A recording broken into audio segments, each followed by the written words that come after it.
Hi, I'm Tyson Franklin, and welcome to this week's episode of Podiatry Marketing. With me, as he is every week, Big Jim Mack. How you doing today, Jim?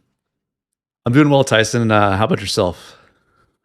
I am fantastic. I've had a slight back problem the last couple of weeks, which I'm coping with. So, I appreciate when patients used to say to me, "I've had really bad sciatic pain." I just go, "Oh yeah, pain's pain." Oh no, sciatic pain. It's a ripper. Yeah, it's Not a not good good. one. You're a soldier for soldiering through on this episode. So yeah, definitely. Yeah, hope you're feeling better soon. What is it? What's amazing though? I think it's even like in the past, I've had problems with plantar fasciitis. Not until you have it do you appreciate what patients feel. So I think Yeah, sometimes it's good to remind yourself to have the odd injury or some problem go on, so that you can have a little bit more empathy for the other people. Because I've been seeing a lot of different medical practitioners and different therapists getting treatment, and yeah, I appreciate the empathetic ones a lot more than I thought I would. for sure. When I was in residency, I had a blood clot, and I ended up in the Ooh, critical care unit of the hospital where I was a resident. So people, some of the nurses and staff that were in surgery and stuff, saw parts of me that not many people have. Uh, yeah. so uh, And I don't want definitely was to. a Yeah. exactly, but it definitely gives you changes your perspective a little bit and makes you realize bedside manner and the way you're treating people and the way people treat you for sure. Yeah. Okay, so let's get on to today's topic. It's not about medical ailments. No, today is about decisions that people should make when setting up either a new practice for success or just, whether they're starting off by themselves or they're starting something new. Because this past week, I got a call from a resident who's still got about a year left and is really gung ho about opening his own practice. There's no Okay. lease, there's no location, no patients yet. But instead of waiting around, he wanted to know kind of what he could do right now. And actually, he's already built out a website for after listening to the show and listening to the podcast, he's built out a website already. So it kind of made me think about, what are some things that people can do to kind of like get started or start thinking about ways to improve or to start a practice's online presence. Okay, so where do we begin? What's the first Yeah, I'd thing? say I'd say a little bit of context. Most of the decisions that determine whether a new practice succeeds or struggles really happens before the doors even open. No, these are not clinical decisions; these are more business decisions. So Yeah. nobody walks through you when you're in residency or you're in school. No one's initially going to sit you down and kind of talk to you about these options for you. So today we're going to go through kind of an order of operations. What 5 important things I think you need to figure out before you see your first patient, and why that matters. So, we'll kind of jump into that, and we'll start with kind of knowing your market before you sign a lease is kind of the first step. Oh yeah, good. That's a good way. That's a good place to start. Yeah, because most new grads, they pick a location because it's either close to home, because a realtor found an open suite, maybe, and that's really backwards. Before you commit to a zip code, you really should know the population trend, the median household income, not how many podiatrists are already there. There's a difference between a town of 80,000 with one podiatrist who's going to, retire in a year, and a suburb with, established groups. Maybe someone's got 500 Google reviews. So there's a lot of free data out there, whether it be census data, Google Maps, competitor websites. You can do it from your apartment during residency or while you're still an associate to kind of get that information. Yeah, because I know a lot of people. I did the same thing when I first graduated. When I set up my first practice, I it wasn't far from where I grew up and where I lived. And I remember one of the head of the department at the time at QUT, Alan Crawford. I remember him pulling me aside and saying, "Stop going where everybody else is going." He said, You've got to branch out. You've got to look at other areas outside of your comfort zone." He says, and that's where things will actually really start to happen. But a lot of people, oh, I was brought up in this particular town. I know this town, and they want to stay in that town, and they don't think about what you just discussed. Yeah, it's really important because, like you said, it's not necessarily just the population size, but it's also the trends, right? Is this a community that's growing exponentially? Is it a town that has certain industries that are no longer viable, and there's, the people that live in that town are struggling for employment or getting laid off by the automobile manufacturer or the local factory? Having some general knowledge about that can be really, really helpful. And then also, like talking about kind of understanding what the median household income, if you're looking to do, fee for service, or you're looking to do kind of higher cash pay services, like, is that a community where you could do it in, right? Or is it, heavily, Medicare based, or, kind of understanding those things is really, really, really important. So I think that's something definitely people should not just jump into. They need to do a bit of background research about competitors and kind of see who's established there, and just get a general sense before just saying you're committing to that location. Yeah, and a lot of this information too is readily available online. You can search through different places and find it. Absolutely. And you can find those gaps in those places by searching, right? So maybe it's an underserved town. Maybe it's only 45,000 people, but there's no podiatrists. Or there's a podiatrist you can tell by just looking at his, he graduated from podiatry school in 1976. He's Yeah. probably about ready to, like, cash it in. So, there's definitely some opportunities there if you do the research. So a lot of this research is free. You just have to kind of maybe pick out 3 to 5 different areas where you think you might want to explore initially, and just kind of compare and contrast those different opportunities. And you can also even reach out to people in the community, right? Like whether it be hospital Yeah, I was thinking systems, that. or even people that are in practice, right? A lot of people, it's not necessarily like totally cutthroat, right? I think some people are concerned about oversaturation and those kinds of things, but most people are willing to have a conversation with you.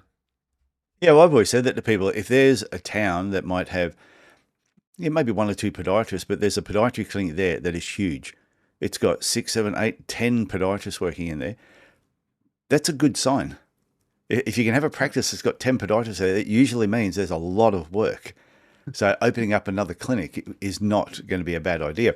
What you said too about talking to other business people in the town is chat to other people, that some that have been established a long time, and probably someone that's only set up in the last 1 or 2 years, and talking to both of them about what they feel the vibe of the town is like, and you then getting different opinions. No, absolutely. I think it's really, really important to have that, you know, that kind of information that you just can't necessarily source online or through free searches. So that's something that could be definitely be helpful. Okay, so what should they do next after that? Next is trying to decide kind of what kind of practice you want to have, right? Sometimes when you're in residency, maybe you had a chance to see some private practices, maybe you didn't, but it's a real opportunity to kind of like search for the type of practice, or try to help determine the type of practice you want to have. A lot of new docs will skip this kind of niche question and just say like, I'll treat everybody. But Yeah, that's how you ended up, being busy but broke. Book solid with low reimbursement visits, and no time for the cases you actually want. So before you build anything, decide, are you a general podiatry practice? Are you going to take everything? Are you learning more towards surgical or different things like fee for service things that, such as, a lot of custom orthotics, shockwave? How much Medicare do you want? Because, a practice that's 60% Medicare in a retirement community looks completely different than a sports focused clinic near a university. So that decision really shapes everything downstream. yeah, it's true because, like, some coaching clients that have approached me, and we'll be talking about their breakdown of private patients, to say some that are reimbursed from the government, and some of them 50% of their work has been relied on the government, and they're only doing like bulk billing, not getting any extra fee on top of that, and the amount of money they're losing because that's the type of clinic that they're set up. And they've said they want to slowly change it. And over a period of time, you can show them what to do. And it just totally turns it around when they get a little bit more focus on what they want to do more of, and what they want to see less of as well. And then changing their diary and structure around that. No, absolutely. Like determining that niche and kind of understanding what you want to do, and how that kind of combines with pair mix decisions really needs to happen before, like, you name your clinic, or you have a branding, or before you do website, or before you do ads. Because, the way you name your practice might be, if it's a sports medicine practice and that's what you want to see, maybe that should be incorporated in the name. So, your pair mix and the mix of patients you see it'll change your website copy, how you target ads, the zip codes you focus in on, and even the photos on your homepage. So, like I said, I'll treat everyone is not really a strategy. It's kind of a default that a lot of people fall back on, and it leads to maybe to a practice that you don't necessarily enjoy running. And we just said about websites too. If there's 3 or 4 other podiatrists in the location or in that area where you're going to work, go and have a look at their websites. And when you look at their website, what's the thing that jumps out at you? And if nothing jumps out at you, then you know that town is screaming for somebody to put the hand up and say, "This is what I love doing." And you will get more of those patients more than anybody else. So, for example, if it was ingrown toenails, if you just said, "I just want to do more ingrown toenails," and that was prominently displayed on your website, and nobody else has that, you will get more ingrown toenails. Exactly. It's one of those things where you just think about the cases you want more of and you build around that. This is the kind of the hardest step because it requires saying no to some things like we talked about. You got to say no to some things, but even before you get started, but at the same time, it can be much more powerful than just having a generic message that doesn't resonate with anybody. That's true. So next, I think next is, after you know what you want, it's kind of building a brand that reflects the strategy. So a lot of people go wrong early on the brand. They pick, something generic like the name of the city, foot care, without thinking about what it signals. If you're building a surgical practice, your name and branding should convey precision and expertise. If you're positioning as the local family foot care provider, that's a totally different, that's a different feel entirely. So don't spend $5,000 on a brand identity and a logo before you know what you're building. But also don't slap something together in like 5 minutes that you'll outgrow in like 2 years. The name, the logo, and the tone, it should all connect back to your practice in the way you decided to build it back in step two. yeah, and that's exactly what we did when I had my clinic in Cairns. The first business name was North Queensland Podiatry. Made sense. We're in North Queensland and we're podiatrists, so that's what we did.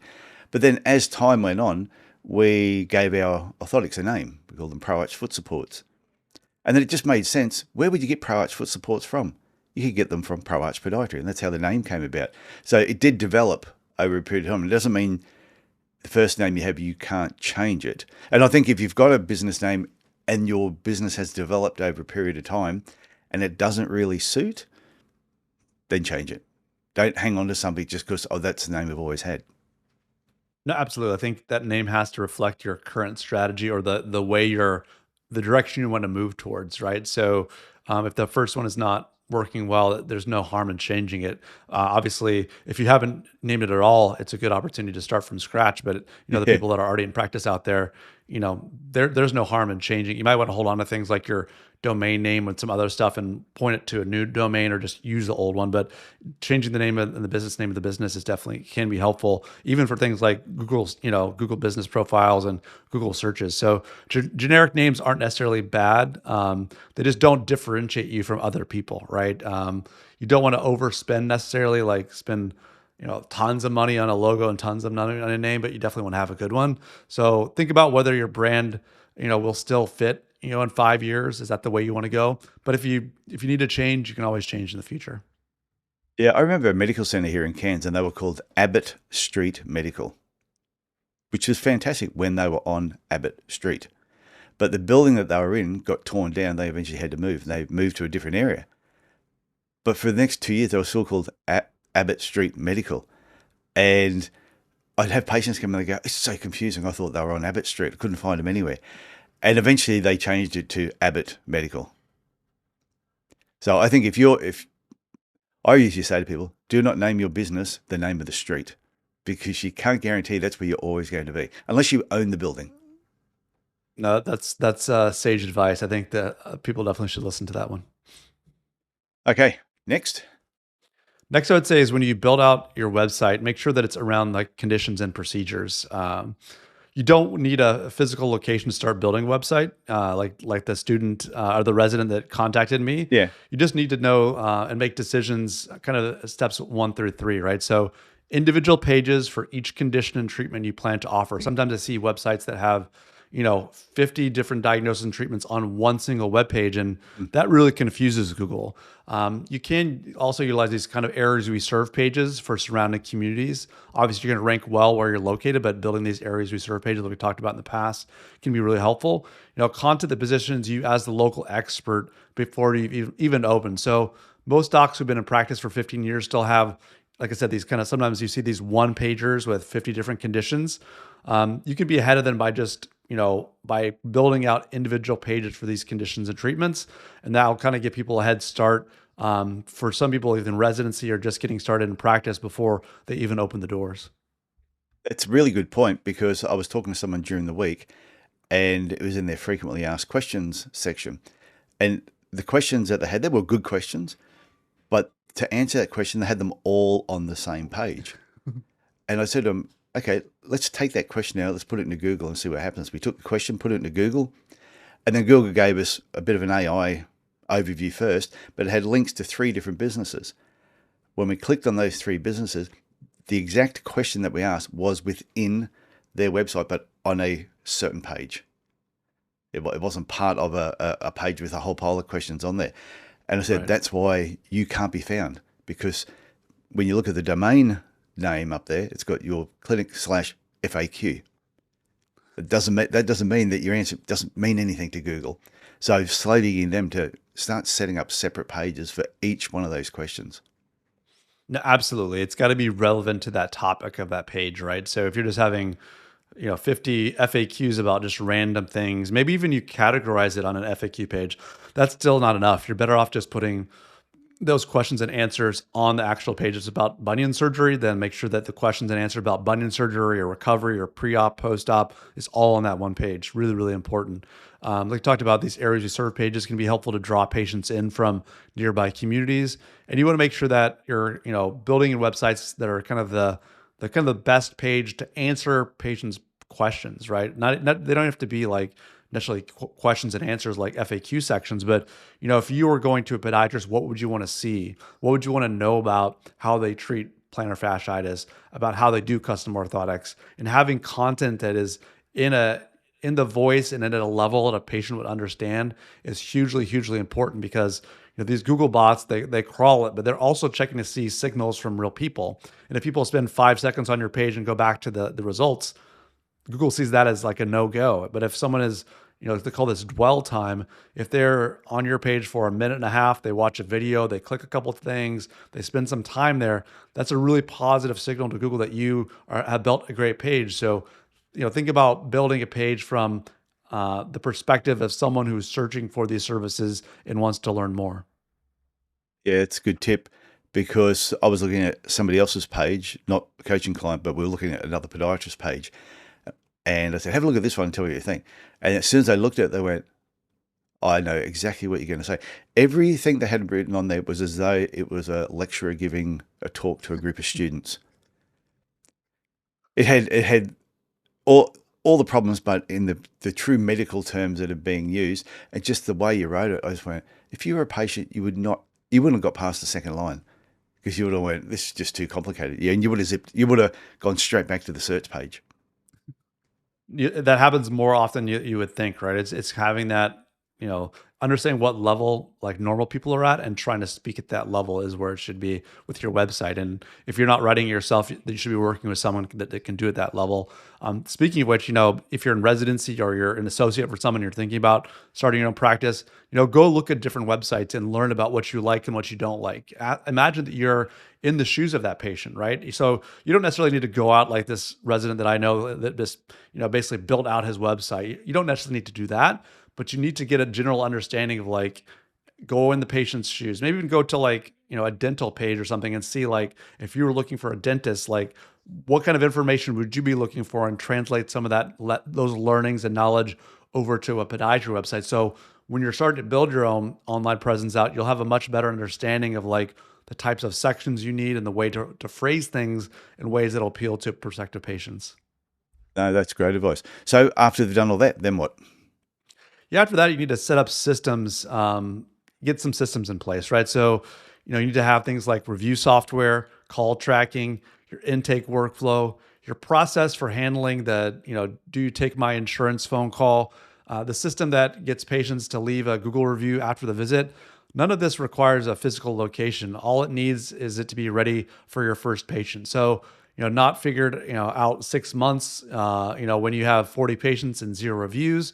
The practices that struggle in year one aren't missing clinical skills. they're the ones who have kind of opened their doors and then try to figure out the business side of things later on, or the marketing side of things later on. They're trying to Yeah. play kind of catch up in a way. So if you can kind of get a little bit of those learnings while you're an associate with somebody or while you're in residency, the better off you'll be. Yeah, and the earlier you start these types of systems, it then just becomes a habit. Once the patients start flowing through, it becomes a habit for you and your front receptionist. Everybody just knows what to do. This is just how we do it. If you try and introduce it 6 months after having your clinic running, and you go, oh, now we're going to try doing this, trying to break people out of habits that they've already got is much harder than just introducing them to something right from the start.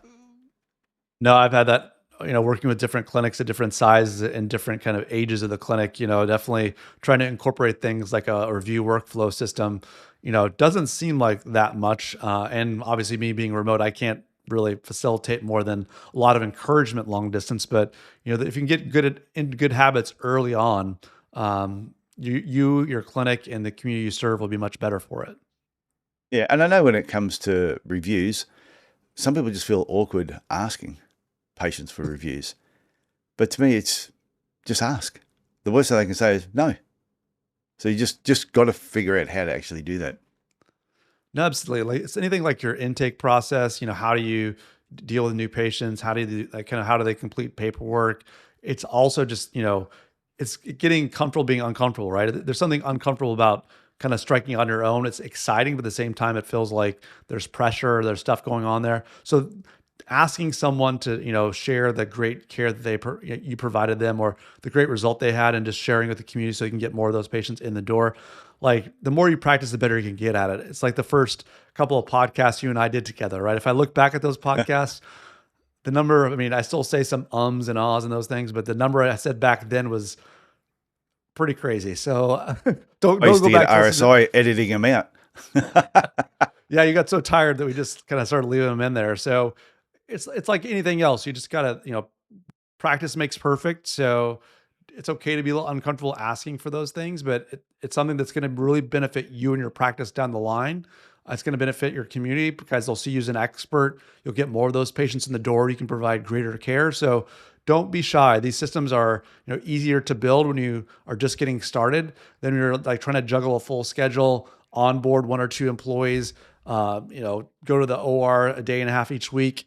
Things are going to get hopefully hectic in your practice. So developing good habits and good systems early is really, really important. I could not agree more. And if anybody needs any assistance with any of this stuff, just reach out to us. This is what we do. That's why we do the podcast to educate people, but we're also, like I do business coaching for podiatrists. You help with all their marketing, Jim. It's just, if you're having trouble in these areas, just reach out to us. It's a no-brainer. No, absolutely. And just to recap today, I think it's really, really important that people know their market before they pick a location for the practice. Decide on what kind of practice you want before you build anything. Let your brand reflect your overall strategy and the direction you want to take that practice. Build a website around kind of conditions in the communities, not just kind of the name, and make sure you have systems kind of ready to go on day one. So like I said, if you're in residency or you're an associate, you're thinking about opening your own practice, kind of take these 5 steps, look through like things like census data, look through the zip codes, search around on the internet for the places where you think you would like to practice, and just try to get to know it, and then reach out to people that are practicing there. And if you need any help along the way with either marketing execution, I'm here for you. And if you need some help with some podiatry business coaching, Tyson is the man. So we'll just leave it there for tonight. That is fantastic, Jim. That was a good topic, and I look forward to talking again next week. Sounds great, Tyson. Okay, see ya. Bye now.